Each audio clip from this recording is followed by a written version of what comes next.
Él quería solamente que mi mamá tuviera hijos varones. Pues el primer hijo que tuvo mi mamá fue una mujer, que es mi hermana mayor. Yo le dije que la perdonaba por haber tenido una hija mujer, pero que los que seguían de ahí para allá sí tenían que ser varones. Sí, nacieron 4 hermanos más y luego nazco yo y otra vez ocurre el problema. Entonces, que las hijas mujeres que nacieran de ahí para allá no tenían por qué llevar el apellido, no merecíamos el apellido. Y él le echaba la culpa a mi mamá de que era ella la que solamente engendraba mujeres. Luego al vernos todos juntos, ahí entendí a mi mamá. Ese amor de madre es incondicional y se sacrifican muchas cosas. Ser mujer, el que te maltrate, el quedarte callada. Yo nací siendo rebelde. Creo que desde el momento en que competí por engendrarme en el vientre de mi madre, fue una competencia y le gané tal vez a un espermatozoide masculino. Y nací para competir y demostrarle a mi padre que las mujeres valemos mucho.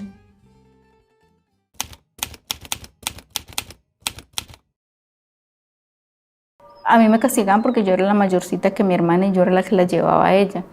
Y que usted qué hace con los niños, que usted debe jugar con la niña. Y sí, los amiguitos de mis hermanos, en una ocasión estábamos jugando y dijeron que íbamos a jugar a los esposos y ellos me agarraron y me quitaron mis cucos y empezaron a hacerme abusar de mí. Yo tenía por ahí 6, 5 años. No entendía qué pasaba ni por qué sucedía eso, porque tristemente después empezó a suceder muy seguido. Cuando vivimos solos, me tocaba ir a recoger la leche y el mayordomo de la finca también abusaba de mí. Incluso una vez intentó hacerlo con mi hermanita, que si no quería que le hiciera eso a mi hermanita tenía que dejarme yo. Yo siempre traté de proteger a mi hermana de muchas cosas. Entonces yo accedía a que él lo hiciera conmigo y no lo hiciera con mi hermana porque yo no quería que ella viviera pues lo mismo. En ese tiempo mi mamá vivía muy pendiente del trabajo y entonces una ocasión que yo le dije algo sobre otro señor que hacía lo mismo, ella me dijo que no podía ser, que él era un señor muy respetable, que cómo me ponía a inventar una cosa de esas. Y ya nunca más, después de todas las cosas que me pasaron, decidí quedarme callada, no volver a contar nada.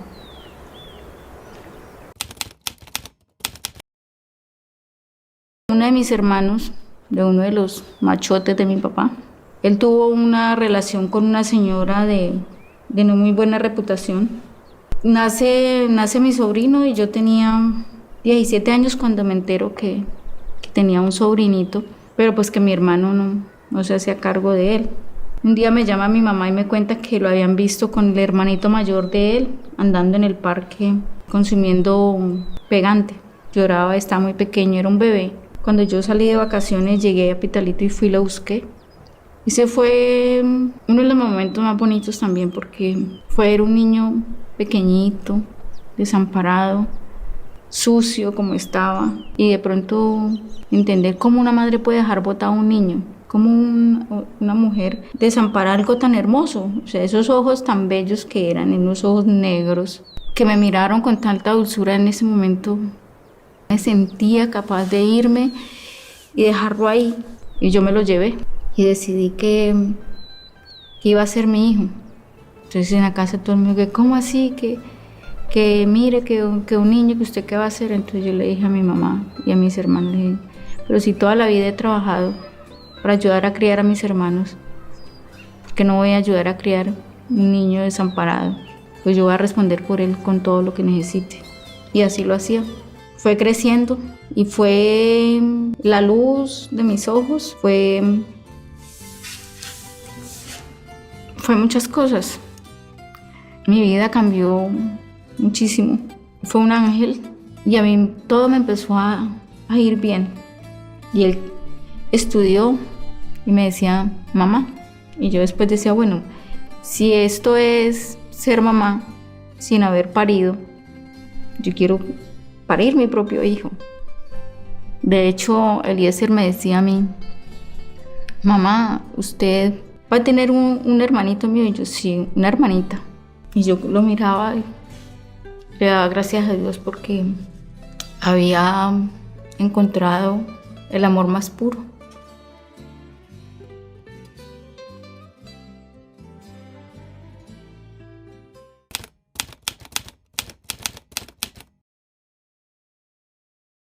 Hacía algún tiempo en el pueblo habían secuestrado a la hija de un señor muy rico, la guerrilla la había secuestrado.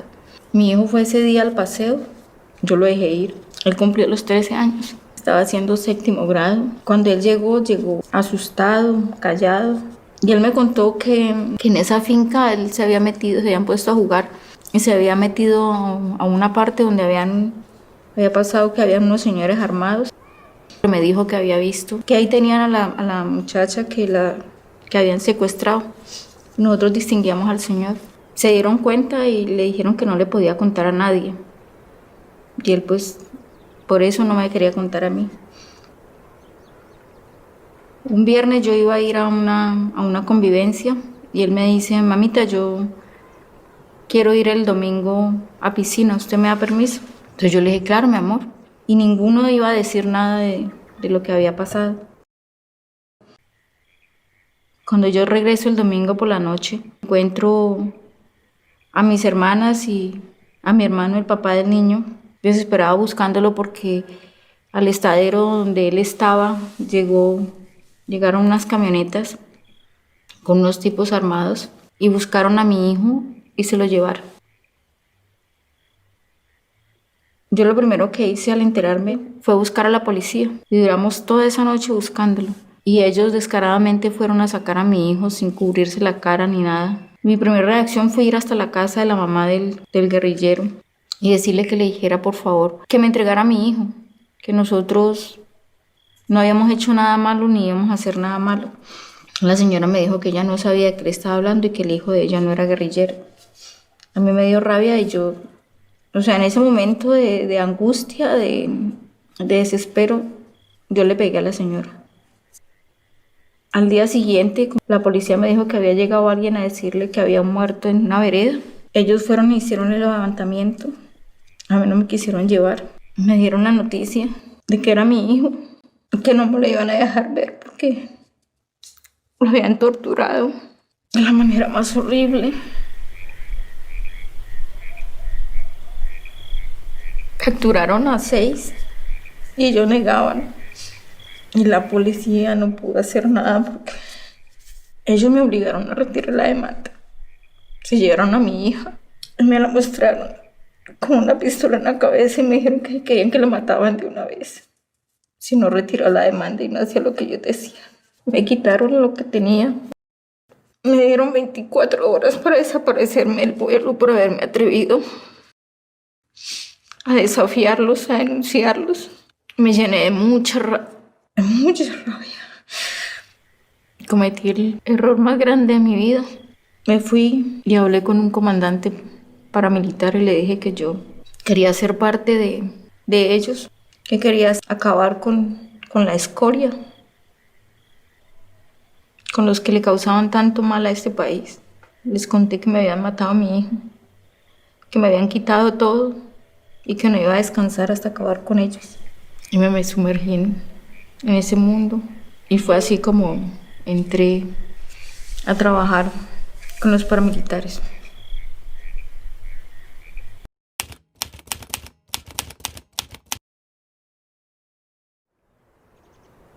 A mí me tocó aprender a manejar el fusil, cómo camuflarse uno para no ser encontrado en el monte. De hecho, a mí me tocó aprender a gritar y a insultar. Me enseñaban cómo tratar a los muchachos, cómo dar una orden para que ellos me hicieran caso, a comportarme fuerte, a mirar mal, te empujan, te retan a que les pegues, lo ponen frente a uno, a un compañero. Entonces le dicen a uno, pégale, insúltelo, dele una orden. Yo, este idiota o pendejo, le decía, o no, usted es un bobo. Entonces, eso no es un insulto, eso es un caricias. Entonces dígale algo más. Que le digas, entonces se van encima de uno y gonorrea. ¿Cómo? Gonorrea, pues no, duro como varón. Entonces, bueno, me tocó aprender a gritar, pero fue muy duro empezar a aprender y olvídese que usted es una mujer. Entonces me ponían a insultar a alguien. Ese fue el guerrillero que mató a su hijo. Míralo, ahí lo tiene al frente. Entonces, con ese recordatorio daban ganas de insultar y de gritar y de pegar. Y así me tocó aprender. Y usaban a mi hijo para el recuerdo de mi hijo para aprender. Y me tocó aprender.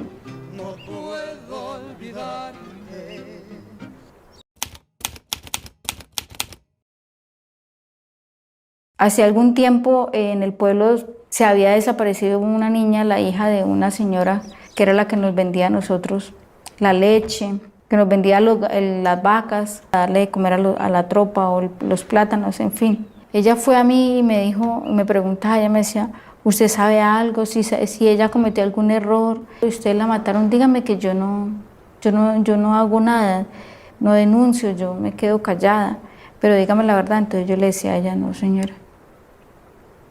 Ya había pasado como unos 4 meses, más o menos, cuando ocurrió el combate. Entonces me mandan a mí a rescatar. Uno de los pelados me dice, hey Matasanos, venga que acá hay una guilla está herida y mira a ver si le puede sacar información. Yo voy, empiezo a quitarle el uniforme y de pronto descubro que tenía fajas, o sea, estaba muy fajada. Entonces yo empiezo a quitarle todas las fajas, todo eso, y empieza, a medida que yo quitaba faja, empieza a aparecer la barriguita. Le quito la pañoleta, le quito todo, le limpio la cara y era la hija de la señora. Se había enamorado de un guerrillero y estaba embarazada de un guerrillero. Y por temor a que el grupo tomara represalias en contra de la mamá, decidió irse tras de él. Fue herida y empieza mi angustia por tratar de salvarla a ella. Y muere en mis brazos. El tiro que le habían dado también afectó al bebé y no se podía hacer nada para salvarlo. Se pierden 2 vidas en mis manos.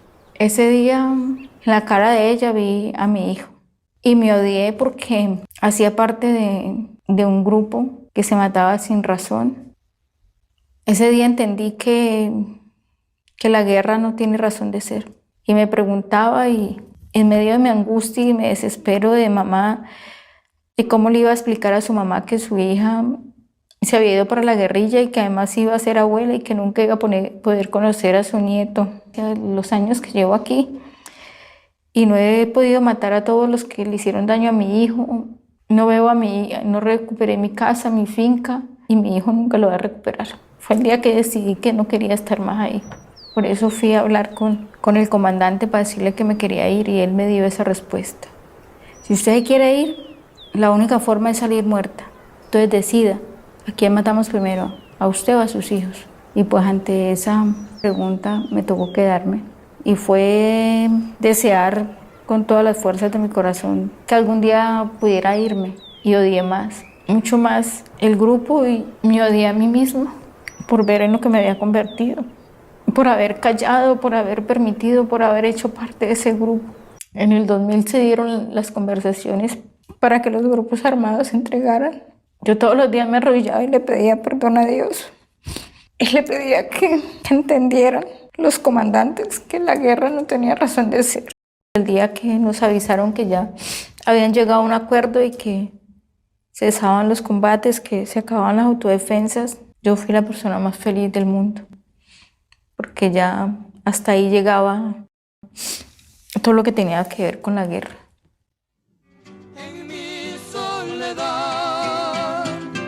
Y cuando recuerdo que lejos existes, a Dios yo le pido me tenga piedad.